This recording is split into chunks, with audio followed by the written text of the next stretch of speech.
Dober večer. Jaz bom začel v slovenščini. Se slišimo? Zato, da bom čisto na kratko predstavil načrt najnega pogovora, pa Claire samo.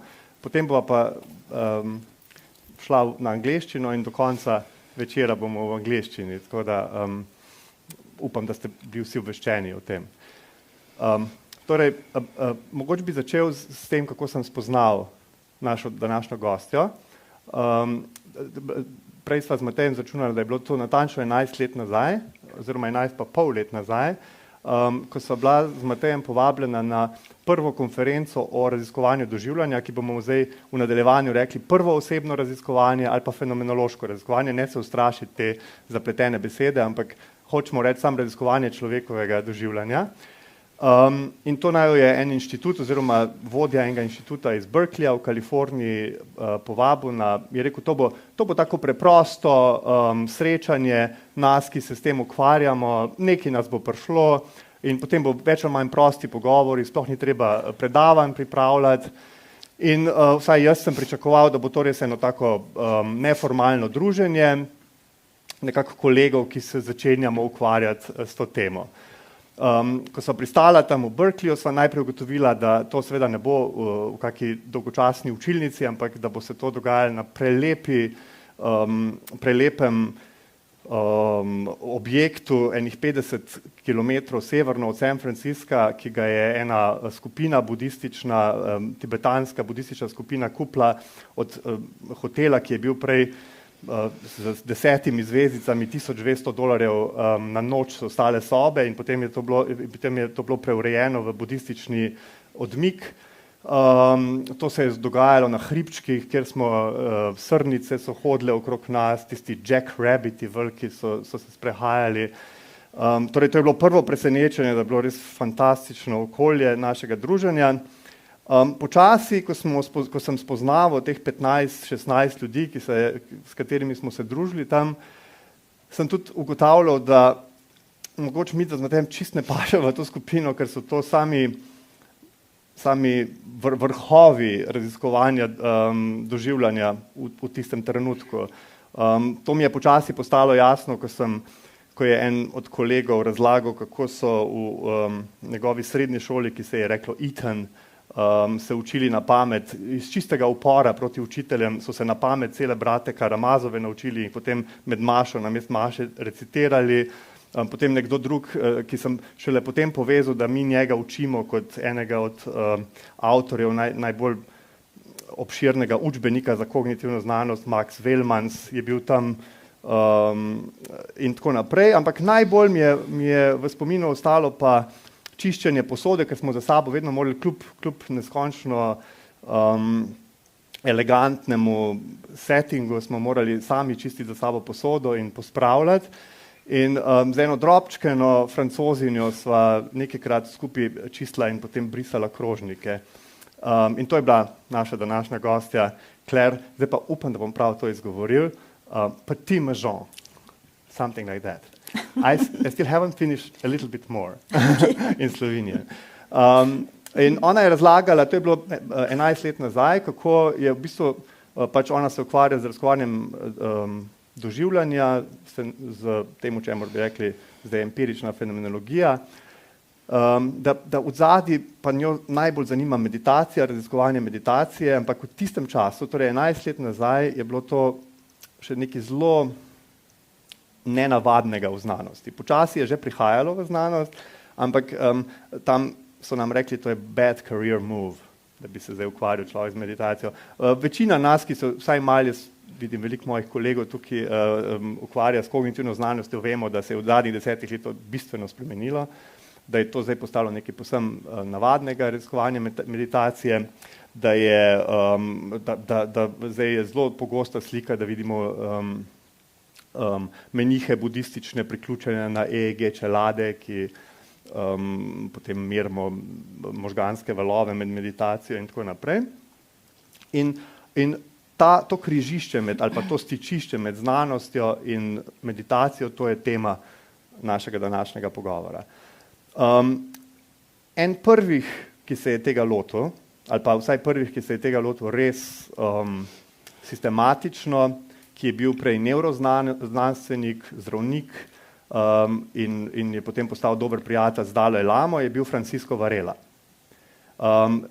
Študenti kognitivne znanosti ga verjetno poznate kot enega od avtorjev enega večjih sklopov, ki mu mi rečemo paradigme v kognitivni znanosti, ki mu rečemo utelešena kognicija, mogoče bolj meditacijsko orientirani, ga pa poznate kot tistega, ki je prirejal srečanja z Dalaj Lamo dolga leta v Dharamsali, kjer je on zbral 7, 8, 9 vrhunskih znanstvenikov, fizikov, nobelovcev, filozofov, na drugi strani pa je Dalaj Lama zbral nekaj lam in potem so bile te debate o takih bistvenih vprašanjih znanosti in religije. Ne vem, verjetno ste že slišali, da to je bil Francisco Varela, ki je to organiziral in on je bil učitelj in prijatelj od naše današnje gostje.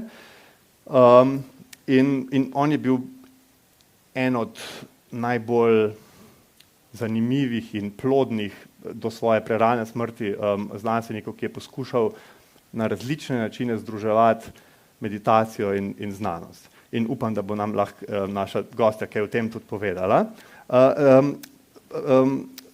Ona je pri njem doktorirala, raziskovala je doživljanje intuicije, kar tudi upam, da bomo kaj slišali o tem. Zelo fantastično zanimiv začetek njene kariere, ki je pa bil sam začetek. Potem se je ukvarjala z nečim, čemur zdaj rečemo neurofenomenologija, kar pomeni združevanje teh nevroloških raziskav in raziskovanja doživljanja. Tam je naša gostja avtorica zelo zanimivih študij epilepsije, kjer nismo samo zvedli, kakšni so električni valovi možganov med epileptičnim oziroma pred epileptičnim napadom, ampak smo zvedli tudi, kakšno je doživljanje in ena od zelo zanimivih posledic njene raziskave je bilo, da so ljudje, udeleženci te raziskave, se naučili prepoznavati en dan naprej, kdaj bodo imeli napad. Torej, sam raziskovalna tehnika je to povzročila. Ampak najbolj pa je znana Claire po tem, da je avtorica metode, ene od dveh najbolj uveljavljenih metod raziskovanja doživljanja, ki zdaj rečemo mikrofenomenologija. In to bo center našega današnjega pogovora in tudi obljublja je, da bomo eno malo vajico naredili, upam, da nimate nič proti temu. Tako da, če se strinjate, bova začela malo z njenim ozadjem in potem bomo šli v vse te teme, ki sem jih zdaj naštel. Preden začneva, bi se rad zahvalil Žanu, Evi in Društvu za razvijanje čuječnosti. Morda bom še nekaj povedal na koncu o našem centru za kognitivno znanost, znotraj katerega imamo skupino Observatorij, ki poskuša po eni strani raziskovati meditacijo, po drugi strani pa uporabljati meditacijo za raziskovanje zavesti. In ravno zaradi tega se čutimo toliko blizu Clairinemu delu, ki je skoraj natančno to. Danes smo jo že čisto izčrpali, ker smo imeli že 5-urni razgovor zjutraj z njo, tako da bodimo nežni do nje. Zdaj pa, če se strinjate, bi zdaj preklopil v angleščino in začel z najnim pogovorom. So, Claire, I did a not so short introduction of your background. I would like to welcome you now in English. Thank you for coming. And then I guess we should start with your background, if you perhaps if you are so kind to explain us a little bit where you're coming from, what was your studies, let's say, before meeting Varela, and then we'll go on. Okay. I try. Yes, let's try. Let's do our best. First, I would like to thank you, Urban, very much, and to thank you, Jeanne, for inviting me.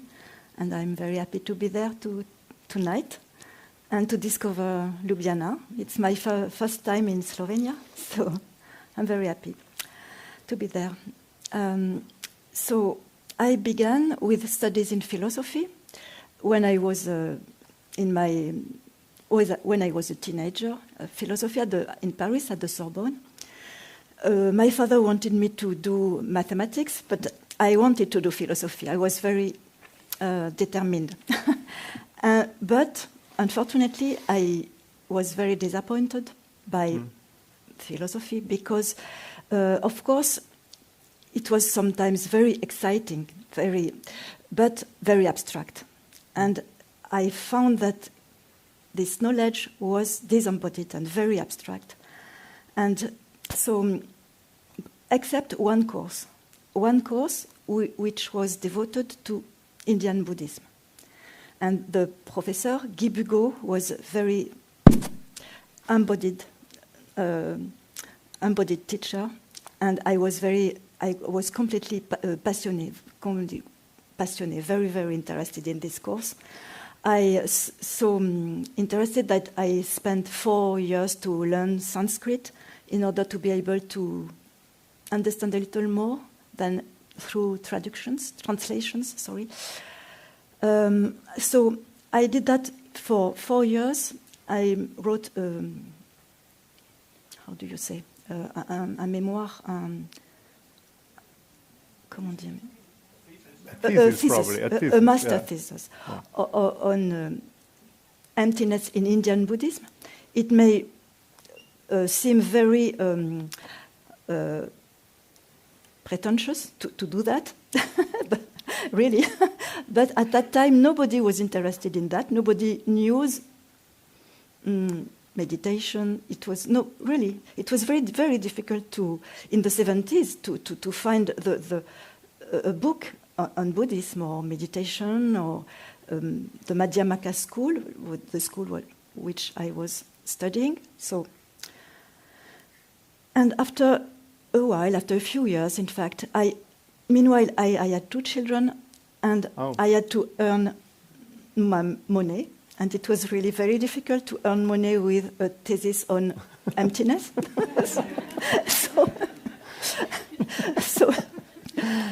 So I changed. I began to study computer science, and I began a computer scientist, and I became. Sorry for my English. And after a few years, I became a consultant in information system design. Information system design is the collection and organization of a huge amount of information used by companies. So I did that, and I began to do research on that in a university, in information system design.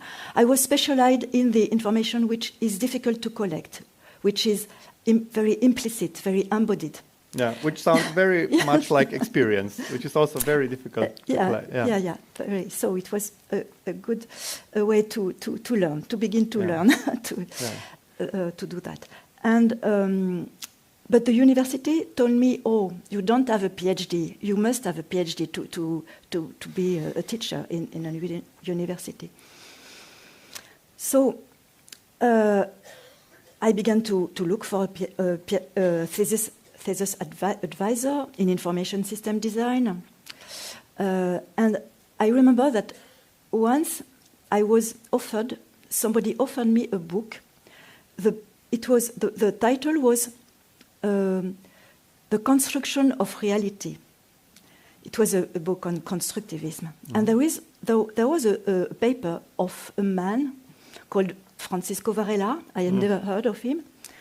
And in a little note at the very end of the chapter, there was a little note of saying, all this is inspired by the thought of the Madhyamaka school. So I thought, somebody knows Madhyamaka. It was maybe almost 20 years after my master thesis. Yeah. And meanwhile, I've never heard anybody pronouncing this word. Yeah. So before you go, you go to now we are approaching meeting Varela, but just before you go, would you say that was complete detour, that's information system design, or do you think it had some role in your development as a consciousness researcher? In fact, it may seem completely different. Yeah. But I think it was a way where there is a point where all this met. And especially I can see this, especially now, I study, I developed this method of interview, and now there is a problem of analyzing the data. Yes. And for analyzing the data, in fact, I was very inspired by the method I used in information system design. So it's very useful for me now. So at least there is this convergence. A colleague of mine yesterday observed that actually your path through research of consciousness and cognition is very similar to the path of cognitive science right now, which is a lot of emphasis is on computers and artificial intelligence, but now also a lot of meditation is coming in. So I think it's very parallel to your path. It's sort of similar to what we all have to go through in cognitive science. But I'm sorry, I interrupted you. Please go on to your... So I was the note on Madhyamaka, and a few months later, a colleague of mine offered me, again, a book, and this book was The Embodied Mind. Oh. And so in that book, Francisco Varela describes his relationship with Buddhism and the fact his interest for Buddhism and meditation. And I said, I would like him to be my thesis advisor. I would like him. And I didn't know where he was living, and I knew nothing. And by chance, I met him in Prague in a conference. I went to the conference to present a paper, and he was there. And I asked him, would you accept to be my thesis advisor? He said, let's see, let's meet in Paris. He was living in Paris like me. So he was, by the way, Varela came from Chile. He had to escape Chile because of this Allende takeover. Pinochet takeover. He returned for Allende's new government. I'm sorry. But then he spent the rest of his life in Paris. So. Yeah. So, and in fact, quickly I began a thesis under his supervision. And I have to say that I was very lucky, but because at the same time, in 3 months, I met my husband, the man who is now my husband. I met my thesis advisor, and I met, which is very important for me, of course, Lama Gandun, who was a meditation teacher. He was an old man who had spent 30 years of retreat, of silent solitude, alone in a cave in Tibet and Nepal. And so I began to study meditation. Which direction? Mahamudra is Tibetan, school of Tibetan Buddhism. Yeah. So can you, before we go to Varela, can you just say some words about your thesis? We have a cuckoo. No, I'm sorry, I forgot to... Well, you can switch it off, or it's nice sound. No, I'm sorry. I'm really sorry. I should have... Yeah. So let me just... Claire, after they met with Varela, obviously he accepted to be her mentor.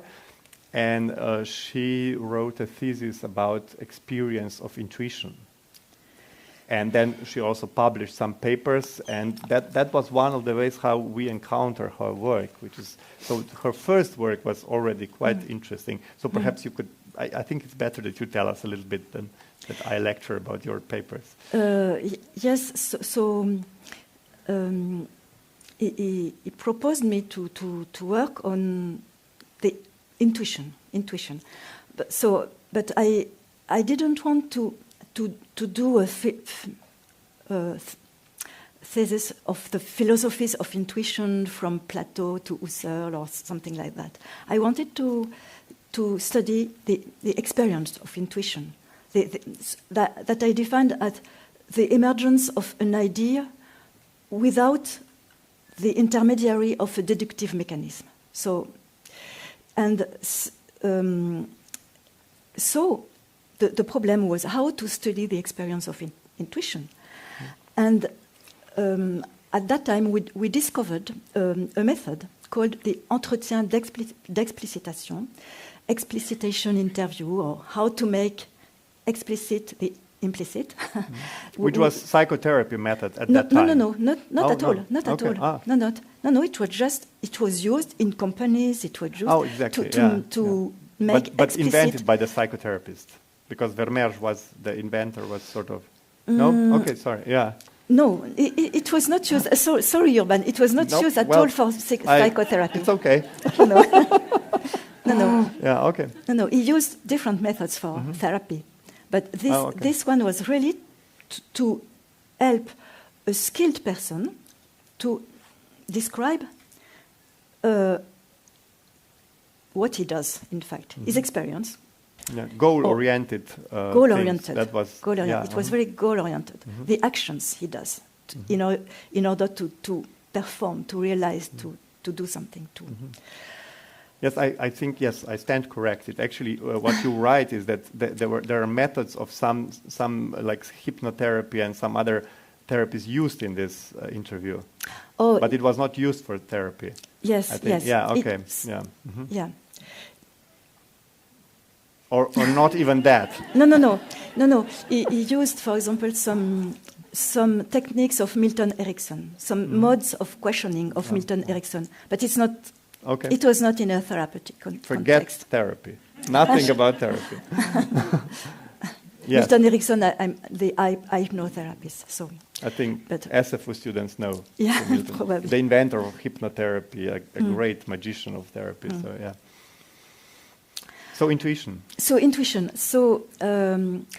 briefly, what happened is I began to do interviews with people who had intuitions, so artists, mathematicians, philosophers, or people who had intuitions in their everyday life.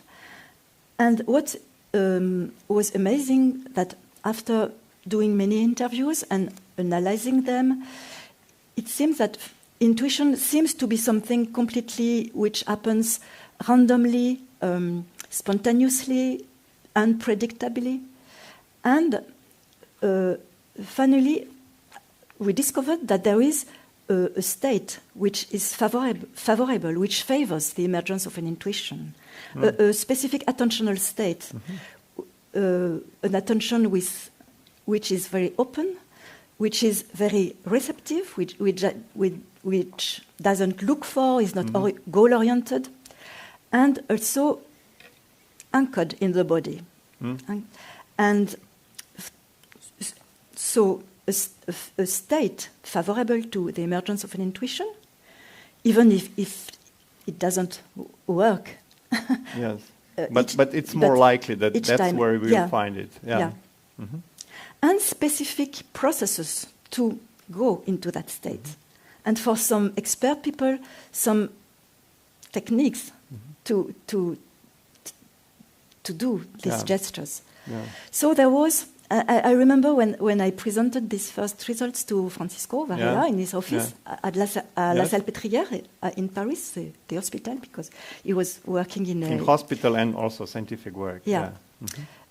He told me, you got the core of your thesis. It is a generic dynamic structure of the intuitive experience. So what it was interesting, is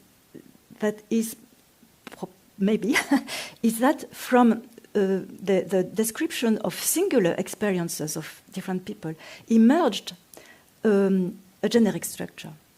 So he was interested in that.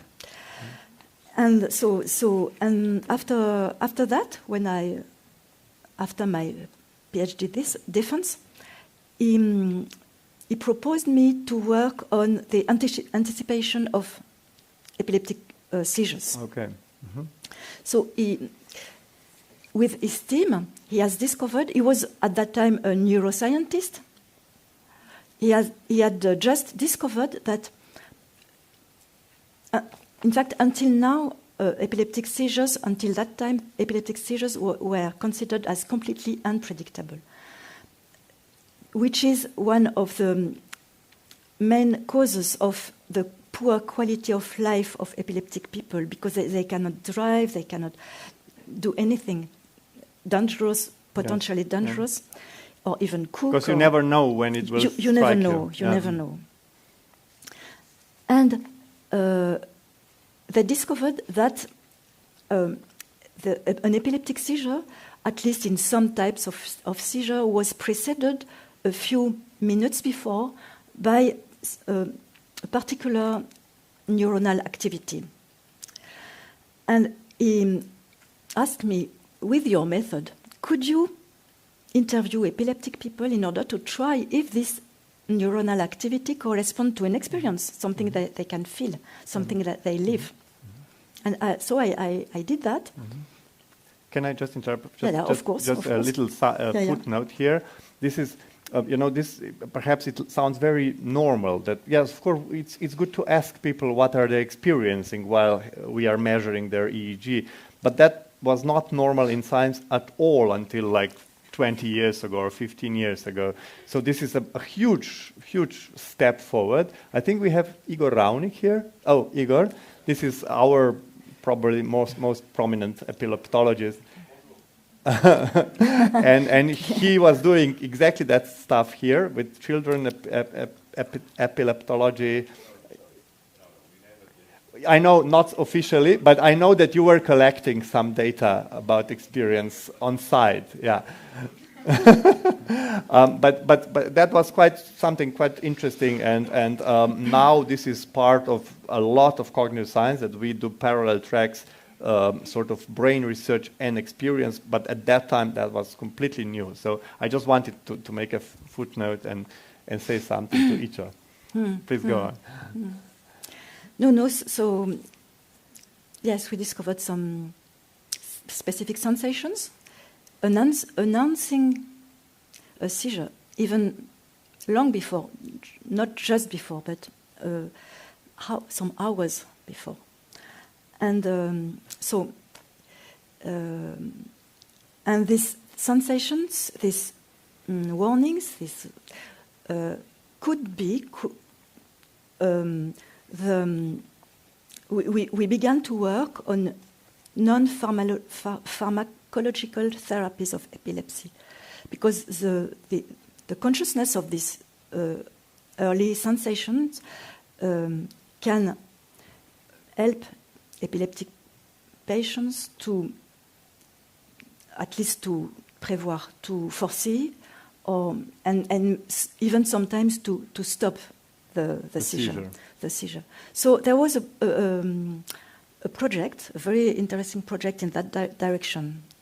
And yes. so, perhaps I would just this parallel tracks of on one side measuring brain activity and on or whatever measurement that you can do from outside. It can be also psychological testing or something, and on the other side, trying to see what this person actually experiences. Varela was probably he was not the first person to suggest this, but he was the first to do this, to make this true, very precise methodology, and we are still teaching this. His 96 paper, and he called this neurophenomenology. And Claire is now one of the leading people of neurophenomenology in the world. So perhaps, yes, thank you. Well, that's how we lecture about you. Okay. Don't correct me here. I'm not very skilled on the neuro side. Yeah. but there's so many people skilled on the neuro side. We have, so can you tell a little bit about that, perhaps? Yes. So at that time, when at that time of this project on seizure anticipation, Varela was creating the neurophenomenological project. And the idea, as you told, the idea of this project is that it seems impossible, the hypothesis of the project is it is impossible to study the human mind only through objective objective measures. And it is indispensable to also study the experience.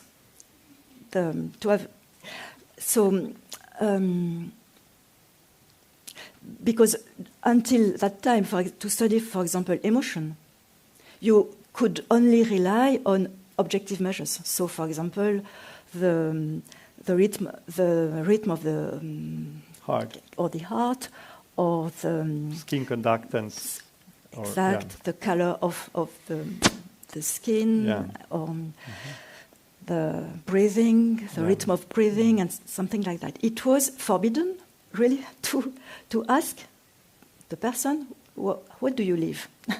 What do you go through? What's your experience? Yeah. So, while it is really indispensable, Varela said, in fact, we need that even to interpret the neuronal activity. It is necessary to have an idea of what the person does inside. Yeah. We somehow think, we know what we experience, so let's just see the brain activity. But recently we are finding out that we actually don't know what we experience, or we just see through this. So I think, so there are two parts. There is this neural part of neurophenomenology, and then there's this experiential part. And this is where you come in. This part, you developed then much more thoroughly the method how to get to this part. And I think we should get there, but just before we do that, and this is going to be called microphenomenology, a big word for just learning about the experience. But just before that, could you tell us a little bit, so before we go on, about Varela's attitude towards this connection between, on one side, experience, and to that side, meditation praxis, and on the other side, a serious neuroscientific, naturalistic work. What was his attitude toward that? Because to us, it seems very clear what he did, but we don't know how it was completely new at that time, so we're not quite sure how he got there. Yeah, so Francisco Varela was a biologist and then a neuroscientist with the development of neuroscience. He was also an expert meditator, practitioner. In fact, after he left Chile, when Pinochet came, a coup, and he went to the US, and he was very disoriented, very traumatized. And I don't know the exact story. I don't remember. But once he was invited by a friend to, how do you say that? A presentation, a conference of Chogyam Trungpa. Do you know Chogyam Trungpa? A very well-known Tibetan teacher, meditation teacher. And he was very, very impressed, and in fact, he began to meditate with Chogyam Trungpa. And so he has been meditating for many years. And after Trungpa died, he met, a few years after that, he met another teacher in Nepal, Tulku Orgen, who was an old Tibetan teacher in the tradition of Mahamudra and Dzogchen. It's two Tibetan traditions, very close. And so he has this very deep practice, which was, and also he was a neuroscientist. Neurophenomenology was a way to try to articulate both. But he said that until it was possible to talk about neurophenomenology. It was in the paper the paper on neurophenomenology is 1996. Yes. It was for years and years. It was impossible to even to pronounce the word consciousness in Within cognitive science. science, Yeah. in science and cognitive science. So he had he told me, for almost all my life, I had these two. I was split into two parts: the meditator and the scientist, and it was very painful for him. And at the end of his life, he couldn't. He couldn't. He had to stop this effort of separating both. So.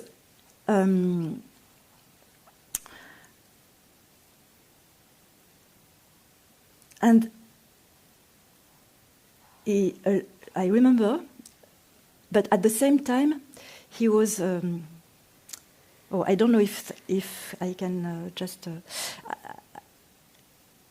Yes, at the end of his life, he died in 2001.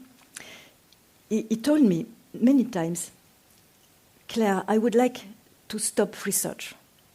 I would like to stop research because meditation is so much more joyful, so much more. Yeah. And I remember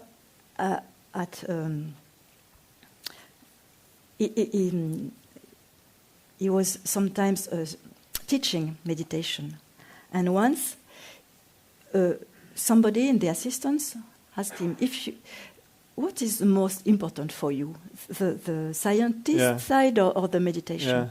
And he answered, when I will die, what do you think will be more important for me? Yeah. Yes. So it was, yes, Francisco. Yeah, I think many of us are having the same problem. Still, he gave us so much in the scientific side, so it's So, but I think his encounters with Dalai Lama, I think Dalai Lama really encouraged him to do science more. I think he was very and also he brought, after Varela's death, Dalai Lama became a regular visitor to psychology conferences, neuroscience conferences. He still is, So it would be really bad if he just stopped science, I think. Yeah. Of course. But he had to. Yeah. So I think we should go now to microphenomenology. Okay. And here I will really leave the track to you. So please take your time and just tell us about your work, about what is microphenomenology, how do you get the first person. First person means experiential data, and you promised an exercise. We are waiting for it. Yeah. Okay. So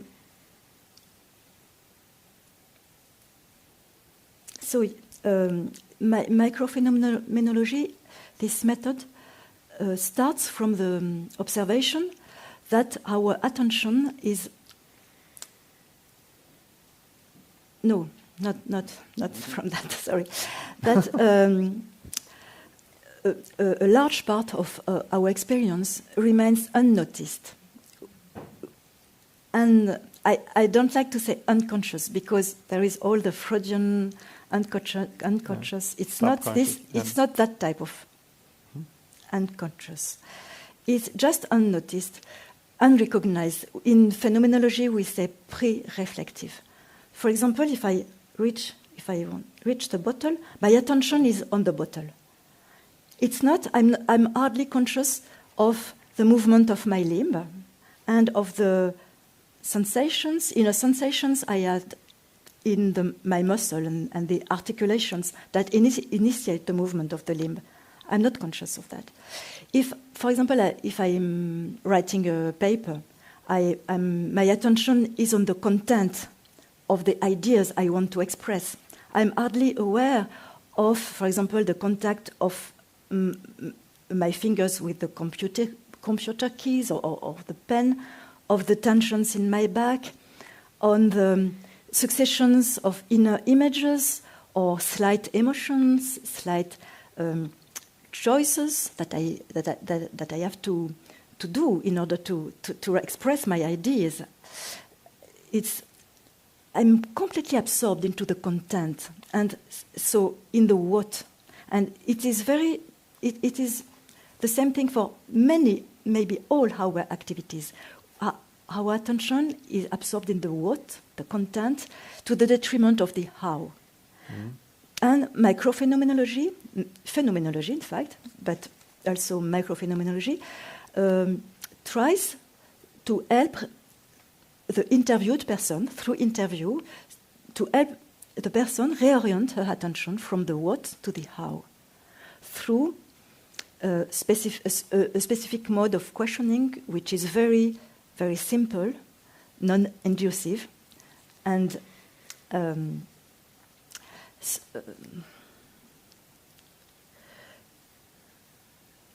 it is the main goal of to make this non-recognized how to bring it into awareness. Yes. So just a side question. Mm-hmm. Why do you think we are constantly so much engaged in what? So I know what you are saying, I know what I am saying, but I am so little aware of how. I don't know how my words become the sounds. I don't know. Now I notice that my hand is moving, but I know how. I don't know how. Again, I know what is going on, but how is this going on? I have no idea. Why do you think? And when you start observing, it's really complex and a lot and interesting. Why aren't we aware of that more? It has been shown that people who gesticulate are not aware of gesticulating. Yeah, well, I just noticed my hand. No, it's really, I don't know. I have no answer to this question. Okay. I don't know. Yeah. I'm sorry. Yeah. Well, go on, if you can.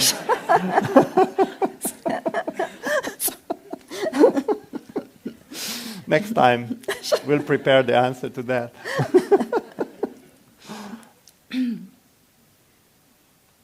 So how does it work? The interview? Yeah. So I just maybe before give a few examples of the domains of application. Mm-hmm. For example, yes.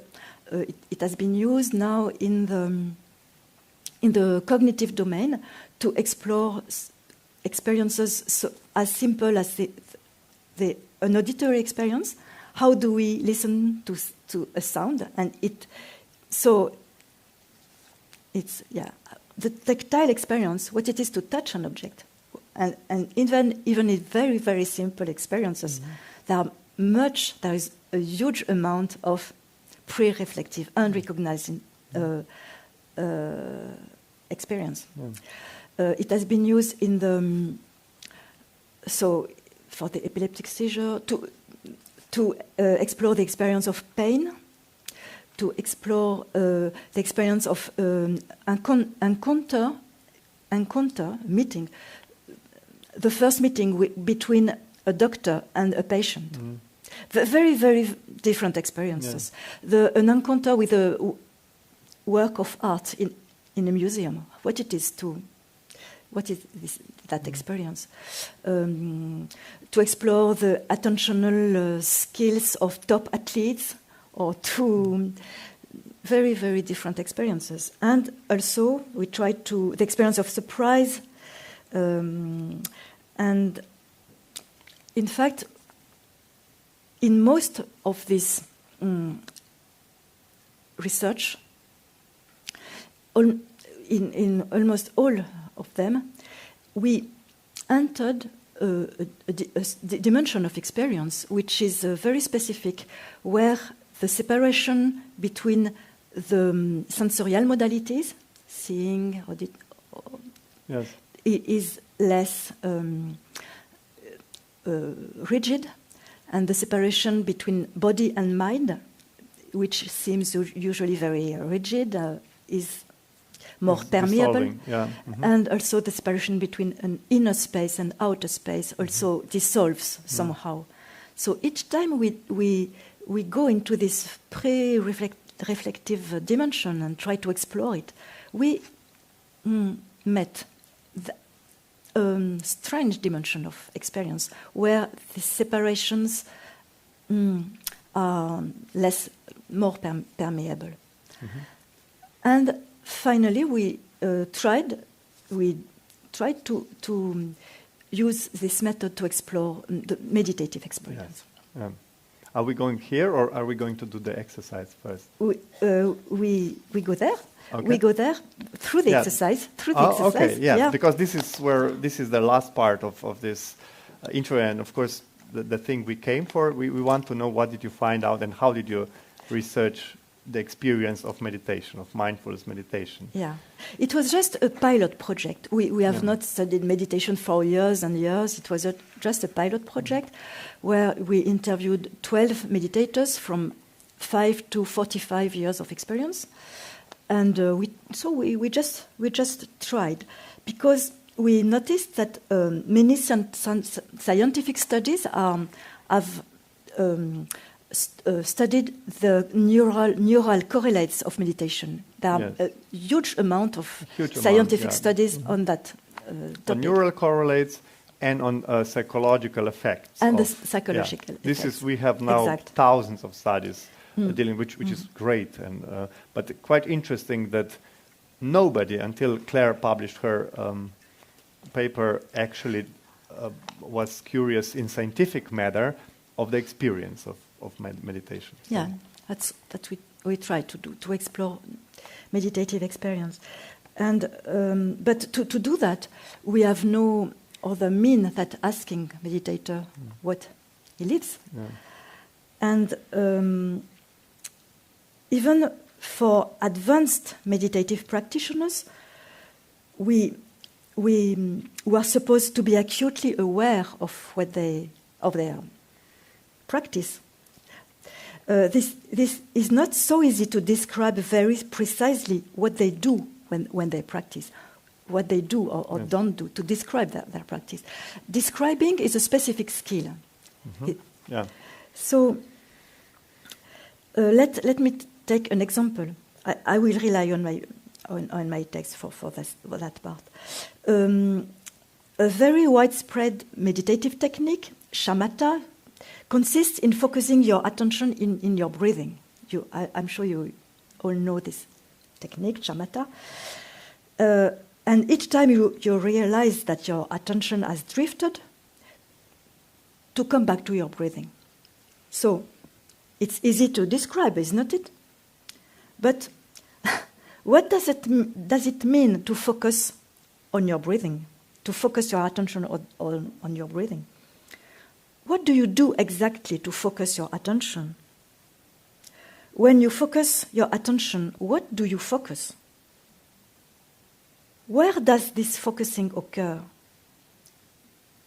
Does this focusing involve in a felt dimension, or also a visual dimension, or possibly an auditory dimension? Another question: once your attention is focused, how do you know that it is focused? Do you do anything to sustain this focusing? So these are microphenomenological questions. I continue a little. After a while, which may be very short, a very amazing phenomenon probably occurs. A virtual scene emerges in your experience, a virtual scene that becomes more vivid than the current situation is. So vivid that you completely forget that you were supposed to focus your attention on your breathing. For example, you imagine that you are walking on the beach and you forget your breathing. You can do this right now. It's my little exercise, if you agree. Just take your time to imagine that you are walking on the beach. So you leave this Should we close place, the eyes? Or if you want. Let's do it.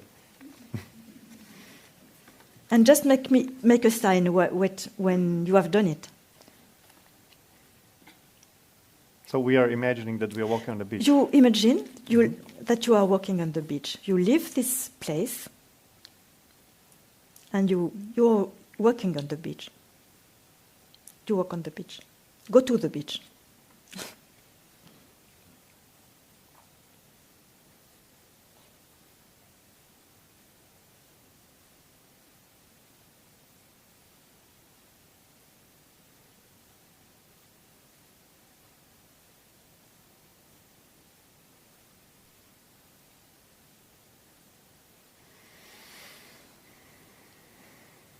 Now, I propose that you silently answer a few questions. Did the scene you have just imagined, or you are imagining, appear instantaneously or progressively? In the latter case, if it appeared progressively, which sensorial dimension appeared first? The visual, the tactile, the auditory, the olfactory?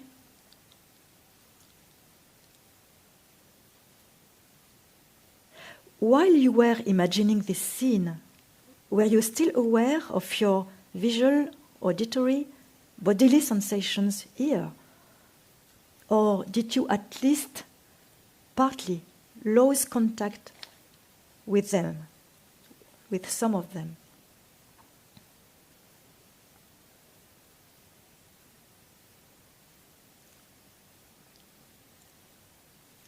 So you can come back now. So you're walking on the beach, and after a while, that may be long, you realize that your attention has left your breathing and that you are not there anymore. What makes you realize that? Does this realization occur randomly, or do subtle cues draw your attention towards the fact that your attention has drifted?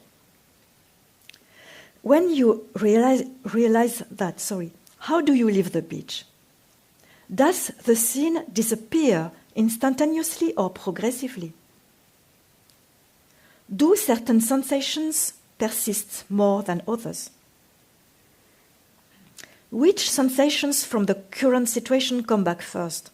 The visual, the auditory, the tactile? Finally, what do you do to come back to your breathing? How do you manage coming back? What is this?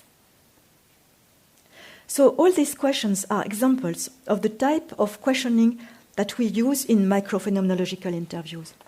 Questions that are as non-inductive as possible, such as, when you do that, what do you do? It's very focused on a very micro action, but completely non-inducive. You don't introduce any presupposition.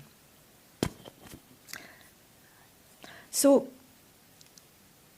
all in the context of the project, which was in fact founded by the Mind and Life Institute, we interviewed 12 meditators, in fact, and all of them agreed that interviews help them to become aware of subtle feelings and subtle micro-gestures, micro-acts they had not noticed before, which in turn helps them to perform these micro-gestures more accurately. Can you give us an example of a micro-gesture?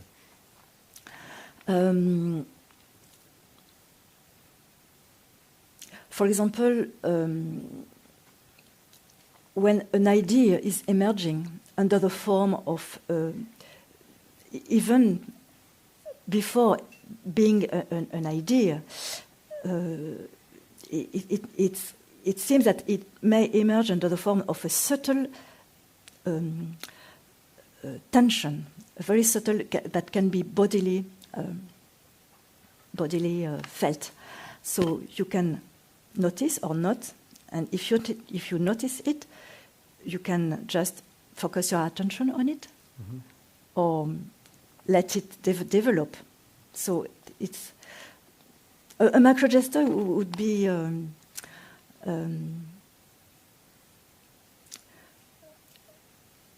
Can I, in your paper, you describe one of the two sort of findings of your research.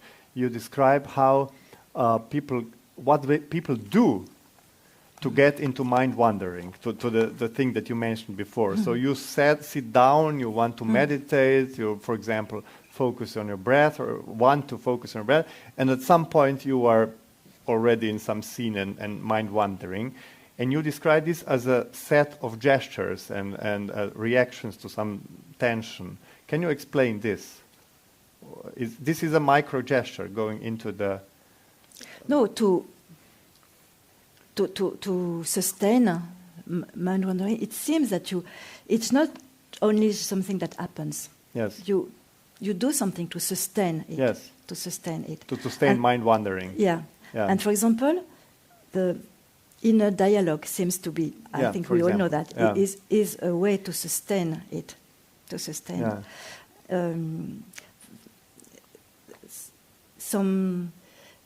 I remember a woman who used the word of, I won't be able to translate the word in English, so I just dropped it. We have Igor here, he can translate. You can just say in French.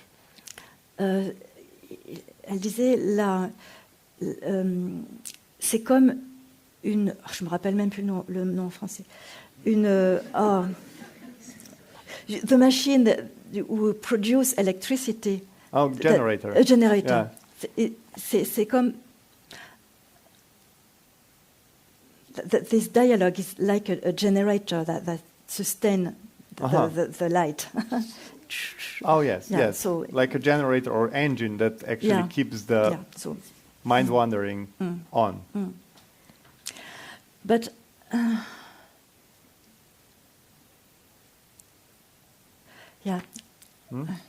Okay. So can I ask you? You write in your paper that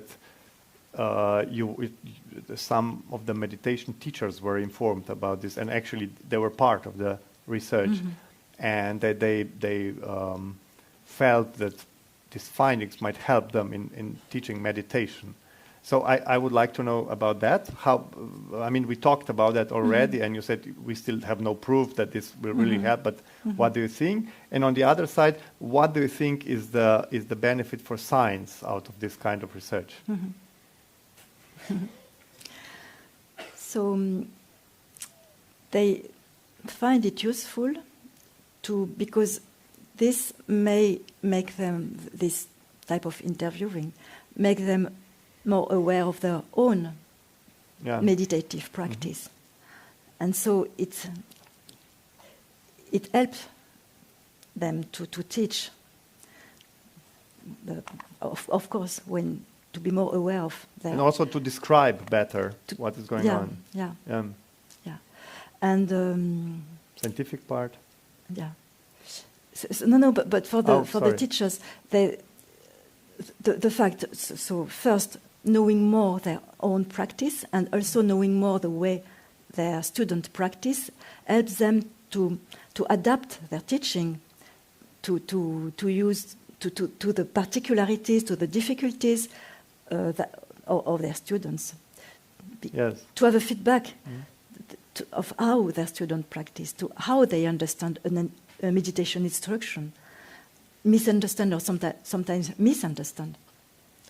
Help them adapt, have a more precise teaching, more adapted to the different students.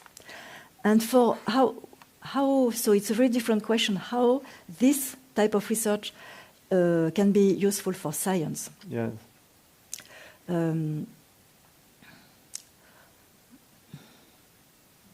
So I think it's the most interesting part that we are just starting is to with microphenomenology, we can begin to describe how we create an object, in fact, how we create an object. How the objects Yeah. come into being. Yeah. Yeah. How this, the feeling we have that there are objects around us is emerge, and how, what is it? So what happens when the perception starts and suddenly a camera? Yeah. I feel that I see a camera. That's what this is, really micro details of. Yeah. For example, we began to in another project, in fact, to describe the auditory experience, and we found that finally there are 3 modes of listening. The first mode is, there is a sound, and I immediately orient my attention towards the object at the origin of the sound. This is a blackbird there in the garden. And this mode of listening creates a separation between me there and the blackbird there, far from me, a distance. This recognition of something outside of me. Outside of me. Yeah. So what you want to say is, I think you mentioned that before, that at the first moment, what we are not attentive to this because we are not so precise in observing our experience. But the first moment, there is no separation between the sound or whatever is there and No, there is a separation. Very quickly, there is a separation. Yeah, very quickly, but not in the first. If you're really precise, this separation becomes into being. It's not there all the time. Yes. The goal, but it's very difficult to access this moment. It's very difficult to get it. But so we are not there now. In that study, we are not there. But we discovered that there is another mode of listening. You reorient your attention. You're not interested in the object anymore, but in the sound as a sound. Yes. In the song as a song. Yeah. So. Yeah. In the auditory qualities, you can do that, or imagine you do that. This creates a very different space. Yes. There is no me and the object, but the space between takes a certain thickness, a certain. I see. Okay. So the space is different, and now you can listen in a third way. You can be receptive to the sound. So the first one is what is this sound? The second one is how is this sound? Yeah. And the third mode is what it is like to feel this sound. And you are interested in what the sounds do to you. You let yourself be touched by the sound. I see. And in that case, when you listen like that, the separation, the frontier between the outside, a space, and inside is much more permeable. I see, so we do this type of thing. This okay. type of thing. I get it, How do we create different type of spaces through our gestures, our micro gestures? Because these are micro gestures. How we orient our attention. But I think this second, especially the third type of the space that you mentioned, is very typical for meditation. We rarely do this. Normally we say, blackbird. It's very rarely that we just hear the sound without attaching the name or object to it. So what you're saying, you find out through this micro phenomenology, I think it's very similar to what we find out through meditation. Yes. Would you? Yeah. I would say that it's not so surprising. We explore experience, and meditation explore experience in another slightly different way. Yes. But I think in both cases we explore experience. There are not many. So it's only right that we find out the same stuff. Okay, I will ask one more question. And then you can prepare your questions, and we'll have last 20, 25 minutes, if there is interest, for your questions. So start preparing, and then we have 1 or 2 mics that we go around, and please talk into the mic. But I will ask the last question now. How is your meditation practice going? What are you doing, and what's your attitudes towards meditation?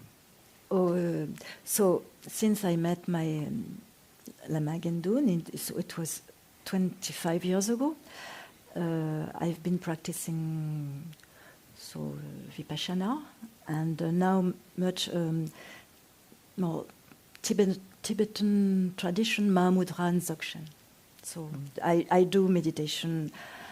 I have almost daily meditation, but I do retreats, silent retreats. Yes. How do you solve that problem that we mentioned before in connection to Varela? And I think many of us are encountered with it. How do you? Because meditation practice is really pulling most of us that start doing it, and we just want to go there. How do you? Obviously, you still didn't give up completely to the science and everything, but for me, I've resolved. In fact, I have the hope to solve this problem by really researching meditation and focusing my research on the microphenomenology of meditation. Yes. And this means for me meditating very much more than I do in order to be able to explore these very subtle micro processes. Yes. Good trick. So we try the same actually. We try to practice meditation in order to do science, but nobody wants to pay us for that. So. That's a problem. Yet, but we are working on this. Yes.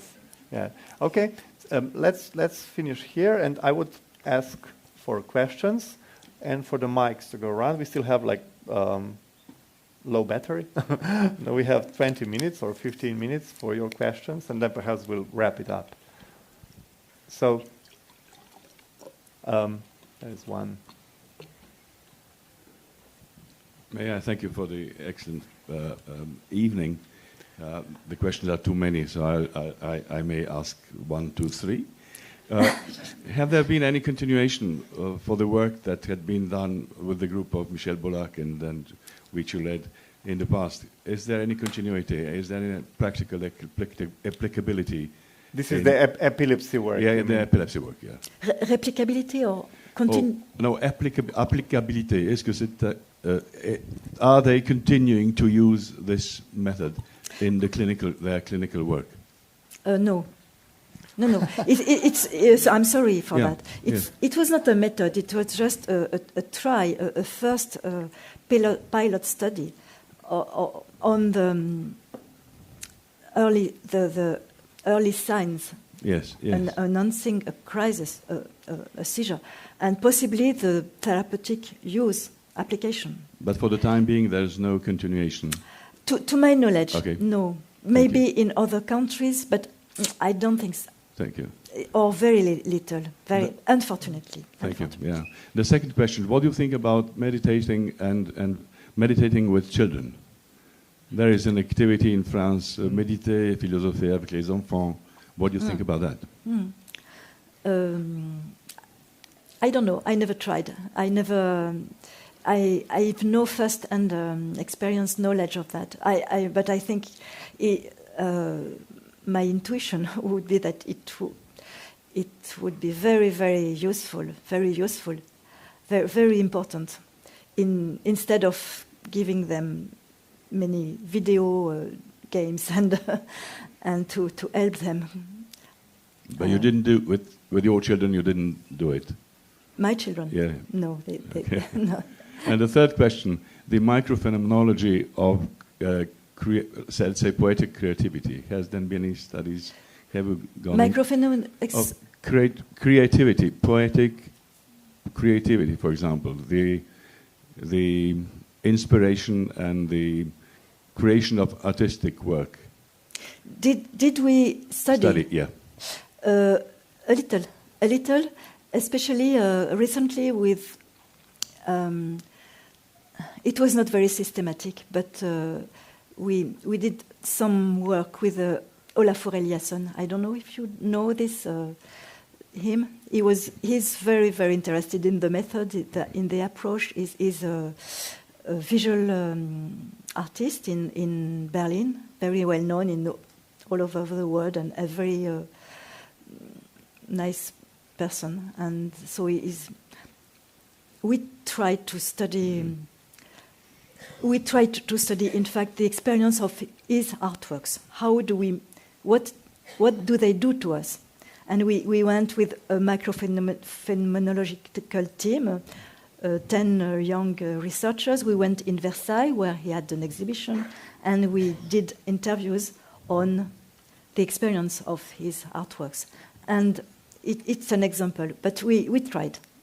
But can I just add, in your 2006 paper, when you describe the interview method, you have some examples of how the idea is born. You know, how a person sits by the table and gets this That was my question, yeah. So obviously you did some of that. Yeah. Is that from that research or from some other these examples? No, it was from my research on intuition. Oh, because intuition, in many cases, is the emergence of an idea. So I go on. I try to continue to explore this phenomenon, and also in meditation. Because this is really, really interesting. And even in meditation, when a phenomenon, an idea. When we start meditating, I have a colleague, I think he's here, that I was doing Zen with, and he was jumping out and writing down ideas until the teacher said, "Please let's not do that now. Let's trust that they will still be there after we finish." So, Thank you. Thank you. More questions? There are two there. I think we'll start that, and then, okay, let's start here. Good evening. Thank you very much for tonight. Evenings, even in my case, during the listening, a couple of questions popped up. So I would have, let's say, 2, 3 of them. You said that you start with your research in the 70s already. So in all this long period of time, I wonder if in your research you include also taking the different ingredients like ayahuasca or mushrooms or something like that. That's number one question. Yeah. Did you include also, let's say, other psychotropic? Yes, psychotropic helpers. To reach different kind of results. I didn't personally. I didn't. I know a few people who try to do that now with macrophenomenology. So, if you are interested, I can tell you. And then I would go into the second question. In Slovenia, a couple of years ago, we also had INCO movement, the movement for spreading the innovation and later on intuition into the global society, into business world and so on. So I would like to ask you, when you were doing research for experiencing the intuition and getting the ideas and etc., did you get to the level how to implement your research, your knowledge, let's say, into the business world?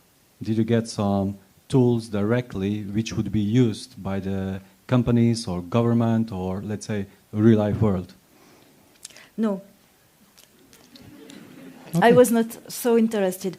It could have been a possibility, and I was approached by some people in companies, but I had to make choices, and it was not my main interest. Okay. But it is interesting. It is interesting. I don't disagree with the idea, but it was just that I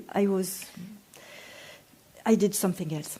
I just have to say that my experience last day that we talk more with Claire of her is that she's really modest and direct. You know, yesterday I asked her one question and then she said, "Well, I just dozed off because I was so bored with this question." So And she also says, no, I don't know, very quickly and very modestly and honestly. So I'm guessing that doesn't mean completely no, but it's, no, but I have a little part of answer to this. You know Otto Scharmer, who created the U theory, which is a theory about intuition. In Berlin, I think he lives in Berlin. MIT, he developed it at MIT, at but he's now in Berlin. He lectures in Berlin. Yeah. So I have contact with him because he followed a course in microphenomenology. And really? So he will do that. Yes. He will do that. Yes. Use microphenomenology to help the development, the managers. Yes. Or deciders. Decide and get the ideas. Yes. Yeah, this U-shaped theory, if you don't know it, this was developed in 80s, I think, or 90s at MIT. They tried to see how you get like intuitive ideas, mostly for the business, and obviously they also now sort of wanting to do some wanting to learn about the experience of it. Oh, interesting. Yeah. I told you. Okay, thank you. Thank you very much. Matej, I think that was the question there. Yes. Hi, Claire. Where are you? Here. It's somewhere in the middle. You make this important distinction between the what of experience and the how of experience. And I've thought about it a lot. I tried to have a conversation about this with Ruban, but we didn't get very far. Maybe you can help. So I must say I don't understand this difference really, because when I look closer, I just see more of what. So more subtle what, but there is just more of what. So if I'm attentive to how I'm moving now my arm and gesturing and so on, I see more specific what's. Mm-hmm. So is this just a rhetorical difference, or is there something more fundamental? It's difficult. I don't pretend to have the answers to all this type of questions, but I would like to give an example where I think the difference between the what and the how is more obvious. For example, you could imagine an elephant. You could imagine an elephant right now. So I'm sure that the content of this thought is very different for each of you. It's different. There are no two elephants, two identical elephants in the room. But your perceptual position in the imagined scene, if you imagined a scene, for some of you, I'm sure some of you imagined an elephant in a place, and so where you, for example, where you,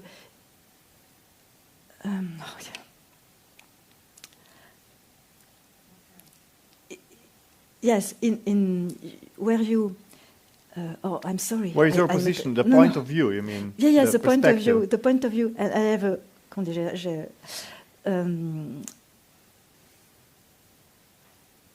Yes, were you there in your body?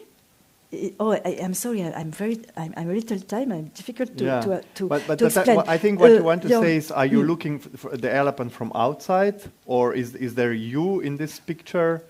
What is your point of view? Is that? Yeah. Are you? So very different kinds of perception perceptual position. Yeah. You have a perceptual position. You must be in a certain perceptual position in relation with this elephant. You can see it.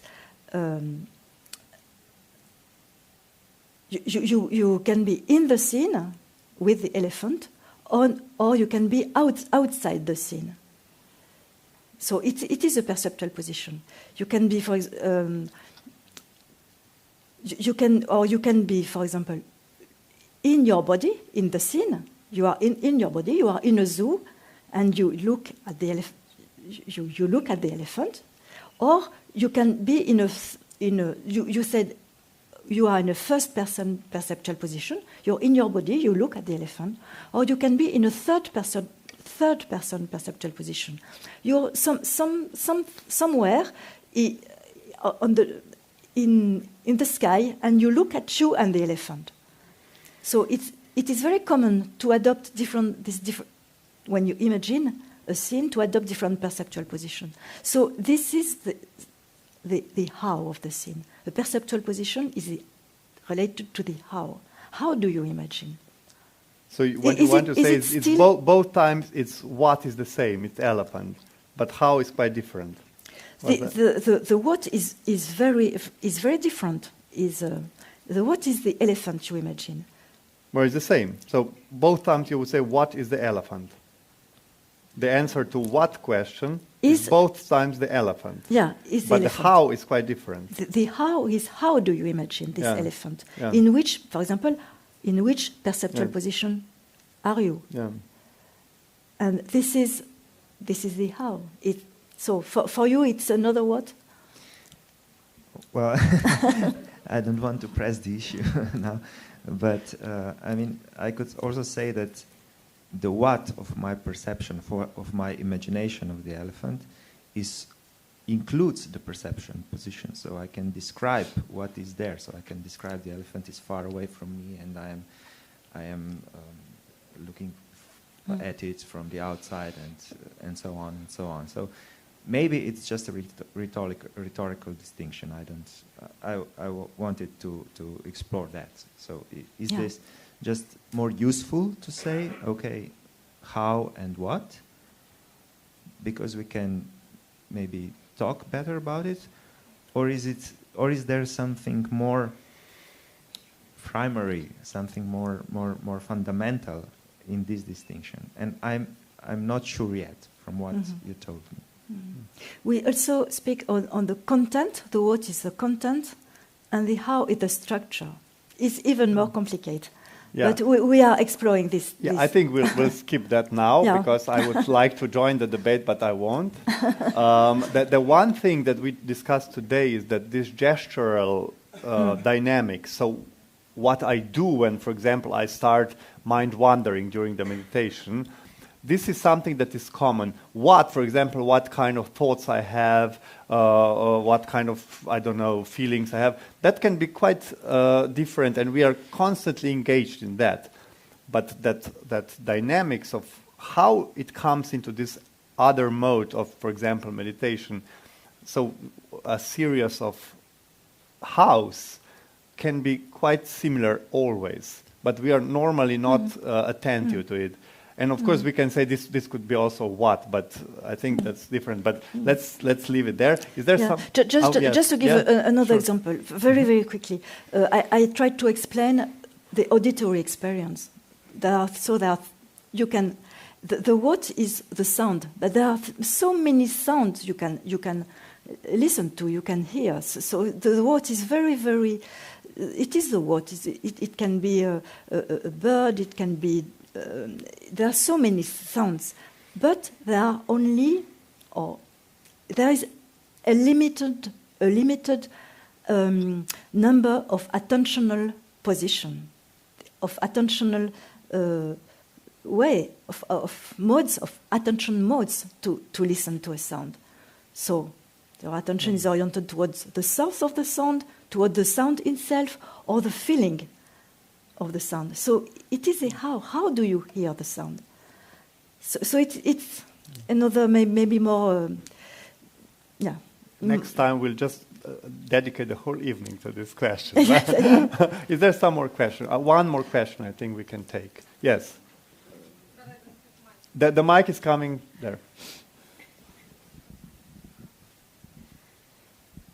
I couldn't help it, but I really need to share. I'd like to share some experience that I had while I was learning transcendental meditation. We had some questions.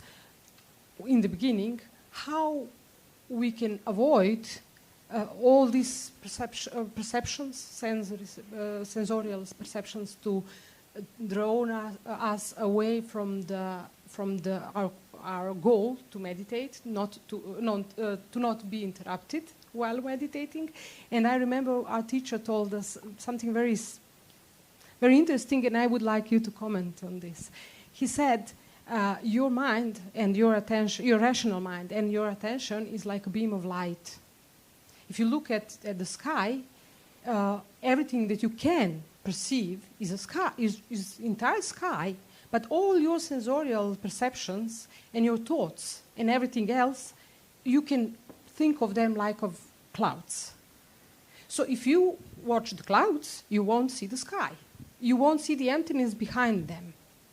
But if you climb on the cloud, for example, you won't get down because you are not aware that you are on that cloud. If you know that your attention is there, that kind of beam of light, you can move it somewhere else. And what is an intuition? Intuitive moments come because you have intention to see that kind of clouds. For example, you feel them with some, I don't know, sixth sense or intuition, or, that they are somewhere on the sky. And you have that intention to meet them. Therefore, you just focus your beam of light to them. So I would like, because that's very, very, you asked before, how do you know, what is the reason why we can't perceive two things at the same time? How and what, or different kind of things in the same time. If we think that way, that we have that kind of beam of light, just one thing, thought or sensorial perception, that could explain. I don't know how to answer. I would need to do one or maybe several microphenomenological interviews with you, and then we could begin to... Yeah, I did warn you before. That would be very interesting. Yes, it would be, but let's not do it now. Thank you for that. Thank you. I think we'll wrap it up slowly. Gregor, just wait a second. I think I would like to invite you now to wrap it up. Is there something that we really missed, or we didn't understand, or perhaps now you remember that you should say something and we forgot? That's now is the time for like a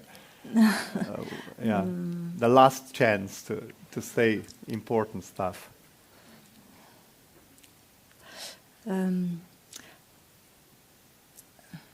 No, maybe just one thing that Francisco was repeating, that